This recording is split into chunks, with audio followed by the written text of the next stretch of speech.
은혜의 영성으로 살다 오늘 7번째 시간, 마지막 시간입니다. 새 힘으로 살아가는 삶, 새 힘을 공급받는 삶, 좀 부제를 달아본다면은 걸어도 뛰어도 피곤하지 않는 삶, 그렇게 아마 잡아볼 수가 있을 것입니다. 유도해 보셨습니까? 우리 남자분들 유도를 배워보면 제일 먼저 쓰러뜨리고 던지는 걸 배우는 것이 아니라 낙법을 먼저 배웁니다. 이렇게 넘어지는 걸 먼저 배워서 잘 넘어지는 걸 먼저 배워야 공격이 가능하거든요. 축구도 마찬가지예요. 태클이 들어오잖아요. 이게 서투른 선수는 태클에 걸려서 자꾸 부상을 당해요. 그리고 어깨 싸움, 이거 상당히 정당한 거거든요. 이 어깨 싸움을 이렇게 배우지 않으면 자꾸 쓰러지고 넘어진단 말이에요. 그래서 축구를 할 때 노련한 선수들은 이 부상을 잘 당하지를 않아요. 잘 넘어지는 법을 우리가 배워야 한다는 것입니다. 영적으로도 마찬가지예요. 이게 넘어졌을 때에 넘어져 있는 이 모습이 내 모습 아니다. 나는 걸어가고 뛰어가야 할 사람이다. 여러분, 실수하고 넘어져 있는 모습을 우리가 당연하게 받아들이면 안 되는 겁니다. 내가 지금 솟고 있네. 이건 내 모습 아니야. 나는 주님의 신부인데, 나는 하나님의 자녀인데, 이걸 자꾸 우리가 묵상하고 기억해야 된다는 것입니다. 내 안에 예수님이 계시면은 잘 넘어지지가 않아요. 자꾸 넘어지는 것, 이건 내 안에 중심축이 없어서 그러거든요. 이 오뚜기가 딱 있으면은 이게 넘어졌다가도 뻘딱 일어나고 쓰러졌다가도 뻘딱 일어나고 그렇게 된다고 하는 겁니다. 오늘 읽은 본문은 이사야서입니다. 이사야서를 읽어보면 1장부터 시작해서 39장까지는 이스라엘 백성들이 넘어지는 모습, 쓰러지는 모습, 실수하는 모습, 깨어지는 모습, 망가지는 모습, 죄로 얼룩져 있는 그런 모습으로 꽉 차 있습니다.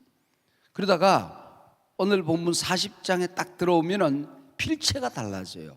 희망의 메시지, 용기를 주는 메시지, 이스라엘 백성들을, 넘어진 백성을 이렇게 세우는 이 메시지로 꽉 차 있습니다. 그래서 신학자들 가운데는 이사야 40장부터 뒷부분은 다른 이사야가 썼을 것 같다. 이렇게 갑자기 필체가 달라질 수 있느냐. 그래서 제2 이사야서 이렇게 부르시는 분들도 있어요. 자, 오늘 본문 이전 이스라엘 백성들은 만사의 위기를 겪고 있었습니다. 정치, 경제, 사회, 문화, 다음 세대, 가장 심각한 게 이런 게 어려우시면 안보의 구멍이 뚫리거든요. 안보의 위기.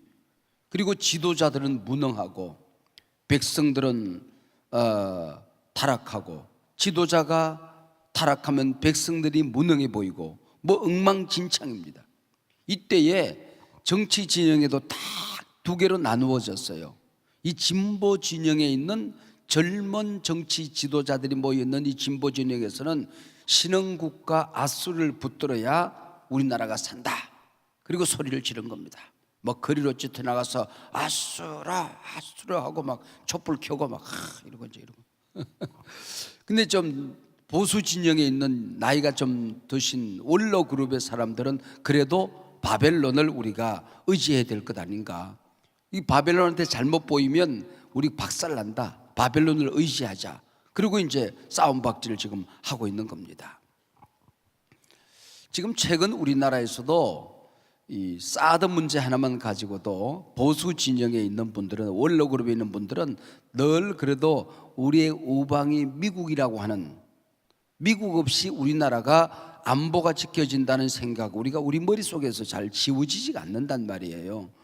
그러니까 이게 미국과 손을 잡고 미국이 그래도 우리나라를 지키기 위해서 자기들이 와서 사드 배치해 주겠다는데 이걸 우리가 자꾸 거절하면 되겠느냐. 그래서 북한에서 미사일 날아오고 또 유치한 경우에 중국에서도 날아오고 그럴 텐데 이걸 막아내야지, 이런 분들도 계시잖아요. 근데 또 이제 진보 진영에 있는 분들은 국방이라는 게 어떻게 무기만 가지고 나라가 지켜지겠느냐. 지금 모든 것이 통합되어져서 종합적으로 국방이 지켜지는 것이다. 무엇보다 중요한 것은 경제다, 경제. 지금 중국의 무역의 그 퍼센테이지가 미국을 지금 추월했거든요. 중국과 무역이 깨지고 나면, 중국과 경제 교류가 깨지고 나면은 이 국방이 가능하겠느냐? 그리고 외교 문제가 얼마나 중요하냐? 이런 문제를 외교적으로 풀어야지. 이걸 가지고 자꾸 이게 무기 하나 가지고 나라를 지킨다는 생각, 이게 어리석은 생각이다. 우리가 자주 국가인데 우리가 자주 국가로서 정신을 바로 세워야지. 또 이제 그러다 보니까 중도 진영에 있는 분들이 또 생겨요. 양쪽을 다 이제 서로들 설득하려고 하는 사람들이 생긴다는 말이죠. 사드 좋다. 그러나 중국에게 우리가 당신들을 겨냥하는 게 아니다. 그리고 이것이 레이더를 그러면 당신들을 겨냥한 것이 아니라고 한다면 우리는 어떻게 하면 좋겠느냐? 좀 위치를 바꿔볼까? 그래서 저 밑에다 가서 한번 설치해볼까? 또 아니면 여러 가지 의논을 해야 될 거 아니에요. 또 아니면은 국민들에게 먼저 설득을 하자. 이게 사드를 배치하더라도 그 지역에 있는 사람들은 아무런 전자파에 피해가 없다.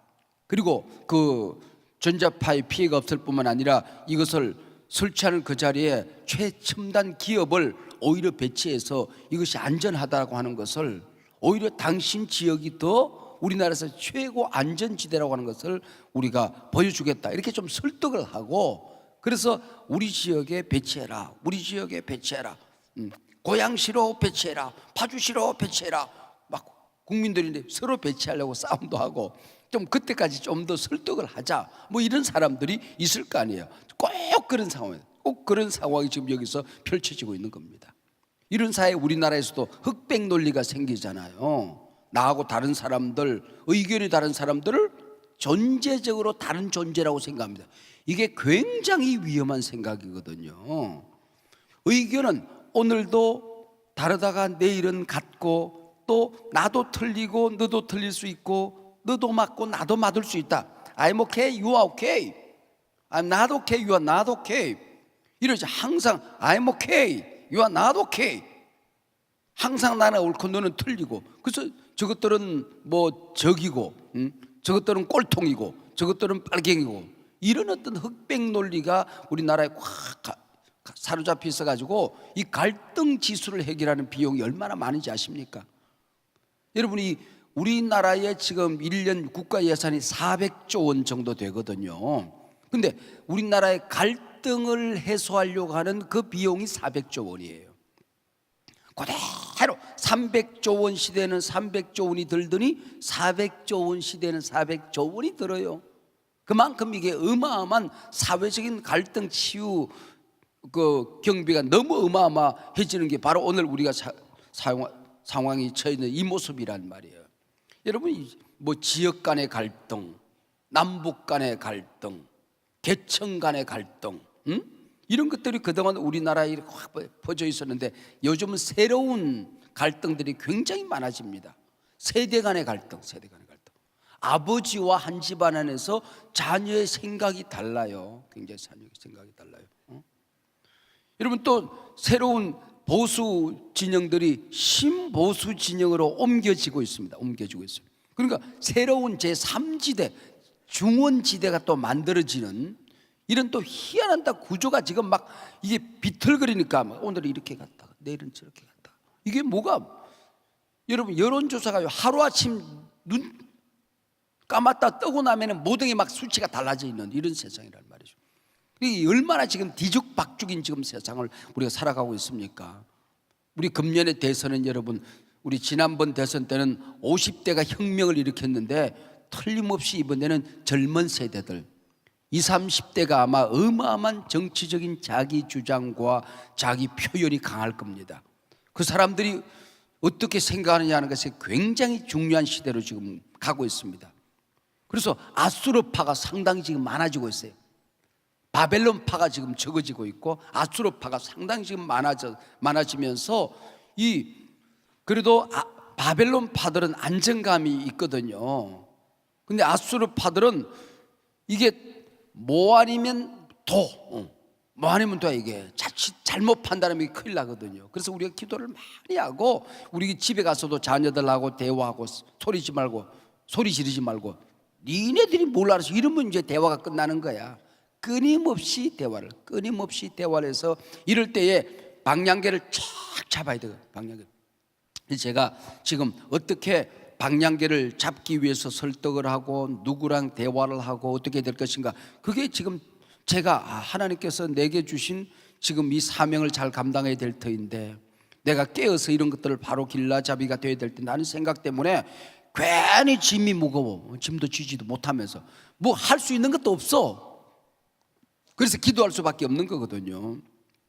바로 이때에 내가 걱정하듯이 하나님의 선지자들이 일어납니다. 그 중에 한 분이 바로 이사야 선지자거든요. 그래서 뭐라고 하는 거니? 소년이라도 넘어진다. 이 뭘까요? 아수로 신흥 국가 같지만은 하나님 없으면 일순간에 넘어진다는 거예요. 하나님이 지금 어디 계신가? 하나님에게 관심을 둬야지 자꾸 아수르 눈치 보지 말라는 거예요. 그리고 장정이라도 쓰러지되, 옛날 번역이 훨씬 더 실감납니다.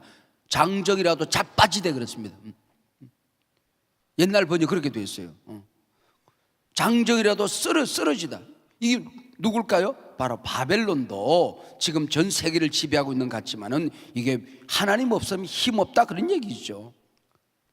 중국 중요하지. 미국 우리가 버릴 수 없지. 그러나 우리가 붙들어야 되는 것은 중국도 미국도 아니고 온 백성들은 하나님을 붙들어야 된다고 지금 얘기하고 있는 것입니다. 그게 지금 이사야 선지자 얘기예요. 이게 막연한 얘기가 아니란 말이에요. 그게 예수 믿는 사람들이 해보는 얘기가 아니란 말이에요. 그래서 오직 여호와를 앙마하는 자는 새 힘을 얻을 것이다. 식물이, 꽃이 태양을 향하여 솟아오르듯이, 불꽃이 하늘을 향하여 솟아오르듯이 우리는 하나님을 바라봐야 된다는 것입니다. 한 젊은이가 등반을 하다가 길을 잃어버렸어요. 헤매다가 골짜기를 막 헤매고 돌아다니는데 길을 잃어버렸다고, 어디로 갈지 모르겠다고 그랬더니 한 현자가 거기서 이 젊은이에게 조언을 합니다. 길을 잃어버렸을 때는 젊은이, 골짜기를 헤매면 안 된다네. 산 정상으로 올라가면 자네가 내려가야 될 길이 보인다네 그랬습니다. 여러분, 내려간다고 무조건 골짜기로 내려가면 못 올라와요. 지금 나라가 어려워졌다고 자꾸 땅바닥 쳐다보고 있으면요 동전에 하나 죽지 길이 안 보인단 말이에요. 이럴 때일수록 믿음이 올라가야 돼. 독수리 날개쳐 올라가 하고 쫙 올라가야 된다는 말이죠. 비 오는 날 비행기 타보셨잖아요. 저희 비행기를 많이 타고 다니는데 비행기 타보면 비가 막 우수까지 쏟아지는데도 비행기가 또 앞이 보이면, 그리고 올라가면요 하늘에는 그런 날이 더 훨씬 더 하늘이 밝게 빛나고 있는 것을 볼 수 있어요. 밑에는 안 보여요. 깜깜한 세상인데 하늘은 더 빛나고 있는 것을 볼 수 있어요. 여러분, 세상이 어려울수록, 힘든 일이 많을수록, 앞길이 보이지 않을수록 우리의 믿음이 올라가야 합니다. 할렐루야. 자, 여호와를 앙망하는 자가 새 힘을 얻는다 그랬는데, 이 앙망이란 말은 참 재밌습니다. 애기 새가 어미새의 소리를 듣고 입을 짝짝 벌리면서 어미새를 향하여 고개를 반짝 찍고도 왁왁 이러고 있는 게 그게 앙망하는 거예요. 모르겠고, 이때 우리가 진정으로 먹어야 되는 것은 하나님의 양식이라는 것입니다. 우리를 지켜주는 것은 하나님 한 분이다. 승리도 새 힘도 하나님으로부터 온다는 것입니다. 물론 사업도 잘 돼야지요. 새해에 진급도 잘 돼야지요. 모든 것이 잘 형통하게 풀어져야 되죠. 그러나 무엇보다 중요한 것은 믿음의 산에 우리가 올라가는 거다, 그런 얘기예요. 자, 새 힘이 있으면은 낡은 힘도 있을 것 아니에요. 그럼 낡은 힘이 뭘까? 그걸 설명하기 위해서 야곱아, 이스라엘아 그렇게 불러요. 야곱의 삶, 이게 낡은 힘이라는 거야. 야곱이 뭘까요? 야곱이란 뜻을 여러 가지로 설명할 수 있어요. 뭐 약탈자, 간사한 자, 싸움쟁이, 여러 가지로 설명하는데 신학적으로 가장 옳은 설명은 나는 내 힘으로 뭐든지 할 수 있다, 그게 야곱이에요. 나는 먼저 나오려고 형의 발 뒤꿈치를 붙들고 어머니 뱃속에서 나오다가 결국은 형을 밀어내는 실패자가 되었지만은 나는 형이 될 수 있다. 장자의 명분을 얻을 수 있다. 나는 내가 사랑하는 여인을 어떤 일이 있어도 14년을 내가 노예처럼 살아도 머슴살을 해도 나는 내 사랑하는 자를 얻는다. 그리고 나는 한 푼 없는 빈털들이지만은 나는 재산을 모은다. 그리고 나는 내 자녀들을 많이 나는 낳아서 왕성한 나라를 건설할 것이다. 이게 야곱이거든요. 나는 내가 원하는 것 뭐든지 할 수 있다. 그리고 이제 고향으로 돌아오다가 강가에서 하나님을 만나잖아요. 그래서 하나님을 만나서 이 하나님께서 그래 네 힘으로 한번 해봐 이 자식아. 그래 욕구를 뻥 꽂더니 깜짝 놀라서 일어났어요. 그래서 레슬링을 하는 겁니다. 레슬링하고 씨름을 하는데 이게 히프 조인트라고 해요. 히프 조인트는 뭐냐면 하체와 상체를 연결하는 고리. 그걸 때리 부셔버리니까 이게 뭐가 씨름이 됩니까? 게임 끝난 것이 녹다운 된 것이지. 그리고 펄썩 주저앉았어요. 그리고 이제 가려고 하는 천사의 발 뒤꿈치를 붙들고 못 가 죽게 안 죽게 이러고 매달리는 거야. 하도 끈질기게 매달리니까 그 너 이름 바꾸면 네가 이겼다 할게. 너 이름이 뭐냐? 암시롱. 야곱이라. 야곱 그거 버리라. 오늘부터 이스라엘이다. 이스라엘 말이 무슨 뜻일까요? 내가 너의 힘이 되어주마 그 얘기입니다. 내가 이제부터 너를 다스린다. 내가 통치한다. 너는 내 거다. 그 얘기가 이스라엘이거든요. 그러면은 낡은 힘이 뭘까요? 나는 내 힘으로 나는 선을 행할 수 있고 나는 깨끗한 사람 될 수 있고 교회 생활 잘할 수 있다. 하나님 안 도와줘도 나 잘 살 수 있다. 이게 망하는 게 율법으로 살아보겠다는 거죠. 그리고 이스라엘은 뭐예요? 내 힘이면 뭐든지 나는 안 된다. 하나님이 도와주셔야 된다. 이게 이스라엘이거든요. 하나님을 의지하고 살겠습니다. 하나님만이 나의 힘이십니다. 하나님만이 내가 바라볼 악마할 뿐이십니다. 그리고 살아가는 게 이스라엘이라고 해요. 그게 새 힘이라고 하는 거죠. 이 은혜의 영성에서 야곱의 삶을 율법으로 사는 거죠. 내 힘으로 사는 거죠. 우리 신앙생활에서 의무로 살아가는 게 야곱이라고 한다면은 모든 게 기쁨이야. 모든 게 기쁨이야. 이게 이스라엘의 삶이죠. 억압된 율법으로 살아가는 거. 여러분이 우리가 기도하는 거, 예배 드리는 거, 찬송하는 거 이게 특권이거든요. 이런 특권이 어디 있습니까? 이런 은혜가 어디 있습니까? 하나님이 나를 매질할까 봐서 심판할까 봐서 쩔쩔매매 살아가는 게 율법의 삶이요 야곱의 삶이거든요. 자, 감사의 삶, 이게 바로 은혜의 삶이거든요. 그동안 해만 떠오르면 누가 볼까? 잡으러 오나? 형이 군사를 이끌고 오는 거 아니야? 태양이 무서운 심판주처럼 보였습니다. 그런데 이스라엘로 바뀌고 난 다음에 태양이 아침에 쫙 솟아오르는데 그 태양이 하나님의 얼굴로 보이는 거야. 야곱아 얼마나 힘들었니? 너 보고 싶었다. 걱정하지 말고 그래 이래 올라오는 거야. 그래서 그 태양의 이름이 버니엘이에요. 버니엘. 이게 바로 은혜의 삶이라는 것이죠. 아침 이슬이 새롭고 솟아오른 태양이 새롭고 아이들이 엄마 배고파 밥 줘 하고 오는데 그게 천사고. 여러분 이런 세상 우리가 그렇게 살아가기 위해서 예수 믿은 것 아니냐 그런 얘기죠.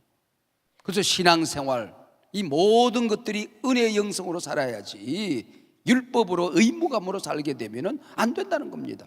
성경 공부만 해도 그래요. 율법의 성경 공부가 있어요. 지식을 얻는 게 성경 공부 자체가 무슨 덕이 되는 것처럼 생각한단 말이죠. 그래서 성경을 많이 알면 자기의 믿음이 커진 거로 착각할 수 있어요.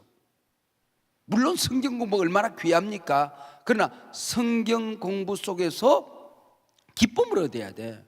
자유를 얻어야 돼. 거기서 만날 분이 있어. 누구예요? 예수님 만나야 돼. 창세기, 출애굽기, 레위기, 민수기 모든 구약의 성경이 다 들여다보면 한 곳을 향하여 고개를 이렇게 쳐다보고 있습니다.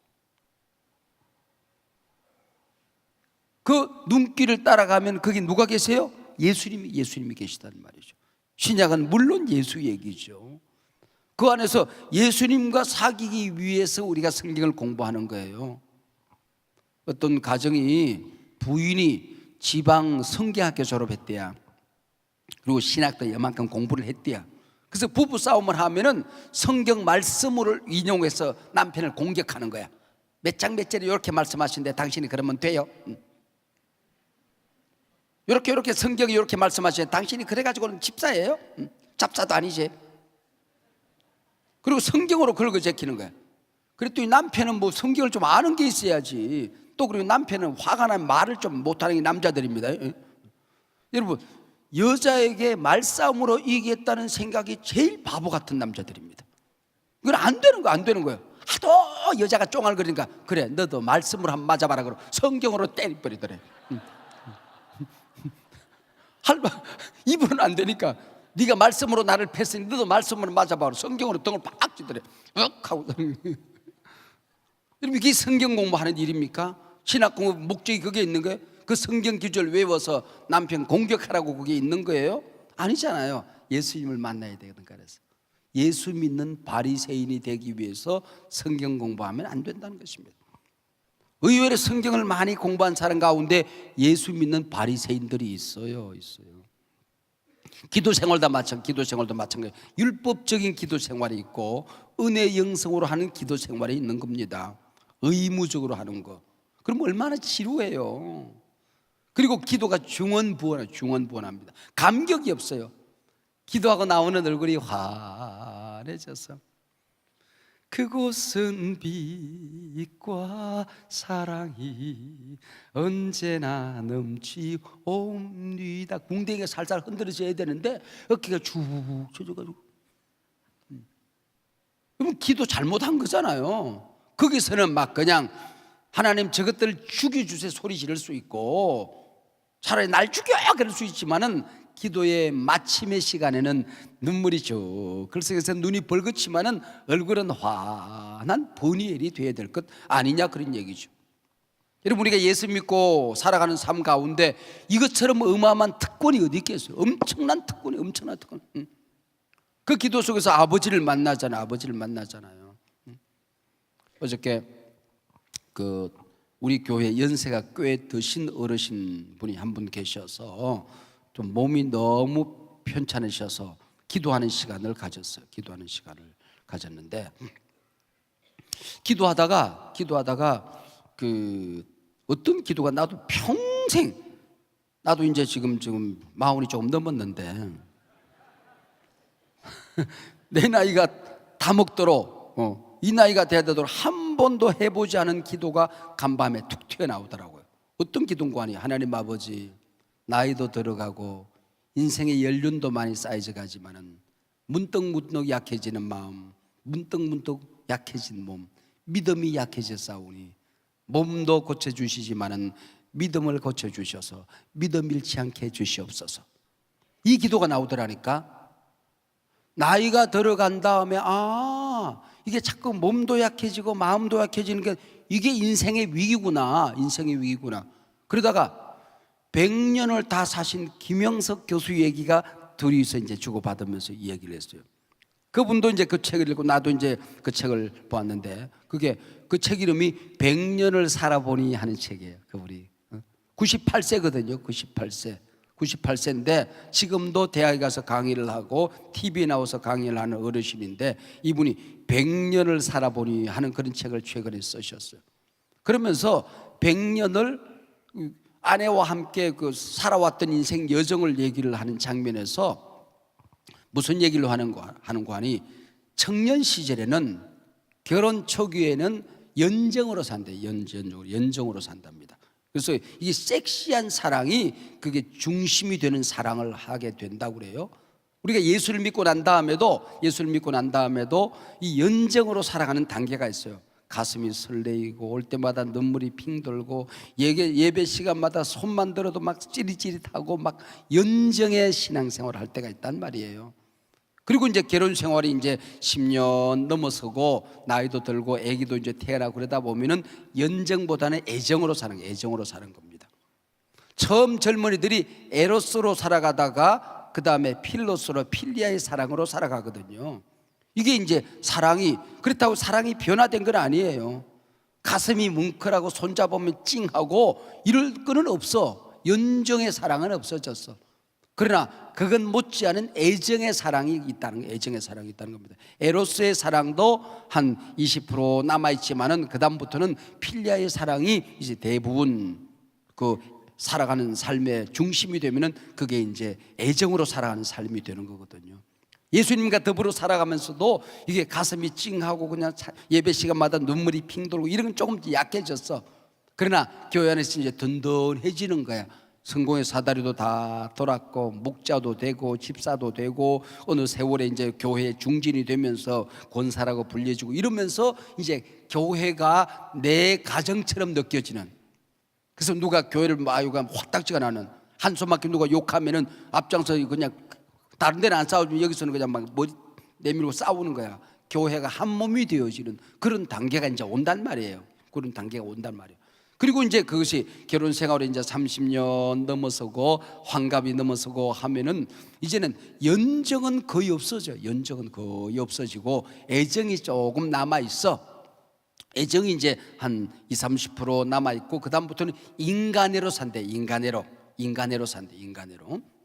그래서 인간애로 사는 단계가 온다는 거예요. 이분이 40년 동안 자기 아내가 병석에 누워 있고 말을 못 하는 거예요. 그 어떻게 그렇게 끈질기게 사랑하냐 그랬더니 사랑이라는 게 차원이 많이 있어.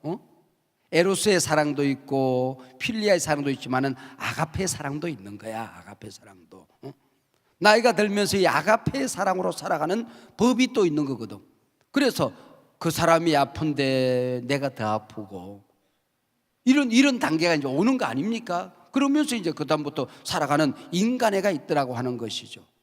우리가 교회 생활을 하면서도 기도를 하는데 내 약함이 부끄럽지가 않은 거예요. 하나님 앞에 나 또 이렇게 아파요 하나님, 나 이렇게 또 약해졌어요, 나 이렇게 속상해요 하나님, 그 인간 미워요 하나님. 그러면은 하나님이 전폭적인 내 편이 되어지는, 하나님 안에 내가 있고 내가 하나님 안에 있는 스폰지가 물속에 담겨졌는데 언젠가부터 물이 스폰지 안에 있는지 스폰지가 물 안에 있는지 헷갈리잖아.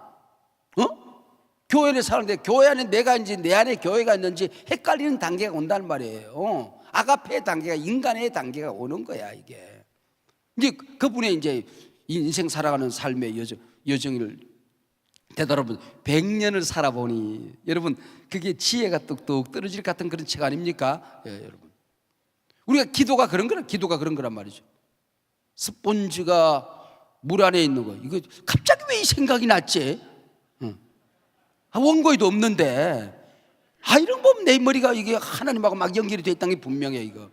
이런 설명 어디서 들어봤습니까? 이게 이거 하나님이 주신 설명이거든. 이게 은혜 형성이라니까. 이게는 얼굴 빨개졌다네. 예. 그러니까 스펀지가 물 안에 있는데 물이 내 안에 있는지 물이 그냥 네 안에 있는지 헷갈리는 이 단계가 오는, 이게 기도 생활이에요. 전도도 마찬가지예요. 전도는 프로그램이 아니에요. 종교 행사가 아니란 말이에요. 교회에서 억지로 해야 되는 의무가 아니란 말이죠. 라이프 스타일. 복음이 내 안에 있으니 이게 입을 열면 복음이 나오는 거지. 만나는 사람에게 물이 드는 거야. 그 불덩이를 끌려고 내리쳤더니 불덩이 흩어져서 세계로 번져가는 게 기독교 역사 아닙니까? 헌신하고 봉헌하는 것도 율법으로 하면 안 되는, 기쁨이 없어요. 은혜의 삶, 은혜 영성으로 사는 겁니다. 11조 한번 할 때도 억지로 끼워 맞추기 11조. 요거 띠먹지 말아야 될 텐데 억지로 그냥 이론까지 세가면서 그러고 할 필요가 뭐가 있겠어요? 감사함으로 항상, 지금까지 내가 넉넉하지는 않지만은 항상 그냥 뒤에 끝자리를 올려서 하는 게, 항상 그렇게 살아야지. 누구에게 줄 때도 마찬가지. 택시 한 번을 타도, 친구에게 빌린 돈을 주어도, 우리 교육자들이 퇴직할 때에 퇴직금을 주잖아요. 퇴직금을 줄 때도 그걸 잘라서 23,375원 4전 5전 뭐 이렇게 해본 적이 없어요. 그냥 그냥 뚝 잘라서 올려서 1,900만 원, 그럼 2천만 원 주면 되는 거고, 우리가 그러고 살아야지. 그걸 1,978만 8,755원 이랬다고 이게 온전한 거냐 그 얘기지. 그러면 10의 1조만 해야 됩니까? 2조 3조 하는 단계가 오면 좋잖아요. 여러분, 우리가 그러고 살아고도 하나님 앞에 복을 받는 정도가 돼야지. 그걸 어떻게 하면 잘못될까 봐서 걱정하고 그런 삶을 살면 안 되는 것입니다. 우리가 손도 하나님 앞에 쓰임받고, 발도 쓰임받고, 내 입도 쓰임받고, 내 입술에 찬양도 쓰임받고, 몸도 쓰임받고, 물질도 우리가 하나님 앞에 쓰임받는 이 행복이 가득해야 된다는 것입니다. 할렐루야. 드림 자체가, 일 자체가, 섬긴 자체가 행복이고 기쁨이고 감격이고, 이게 바로 은혜의 영성이 우리에게 가르쳐주는 삶이라고 하는 것입니다. 삶이라고. 이게 바로 우리가 살아가는 삶의 행복이죠. 여러분, 자유를 자유를 끝에 가면 통일동산 쪽에 우리가 만나는 어떤 식당 하나가 있어요. 가르쳐줘요? 갈릴리 농원이라고 우리 장로님, 제 형님이 하는 그 이제 장로님이 하는 그 식당이 있어서 거기서 잠깐 목사님들이 자주 만납니다. 왜 거기서 만나는 거 하니 가면 제가 공짜로 먹으니까 제가 그 자주 만나는데, 거기서 이제 가다 보면은 강하와 파주 고향을 왔다 갔다 하는 새가 있어요. 새가 덩치가 좀 커요. 이렇게 크고, 그리고 날개가 작아. 그래가지고는 그게 하늘을 날아가고 보면 덩치는 크지 날개는 작지. 새 이름도 몰라, 뭔지 몰라. 그게 날아가려고 몸부림만하게 느껴진다. 그리고 속도도 안 나. 이러고 가는데 또 궁대기가 있다만 해. 또 그래가지고 그걸 끌고 다니려고 얼마나 애를 쓰는지 몰라. 근데 가끔 독수리가 나타난다. 독수리 나타나면 얘는 가만 공중에 뭐가 하나 떠 있는 것 같아. 탁 있어. 바람이 부는 날도 가만히 있어. 어쩌면 그렇죠. 그리고 한번 돌려가면은, 그리고 밑에 뭐가 있는가 봐. 돌다가 가만히 있는 줄 알았다가 샤 하나 뭐 딱 끌면 딱 끌고 올라가요. 야, 그런 삶이 있다니까. 이런 게 있고 요게 있다니까.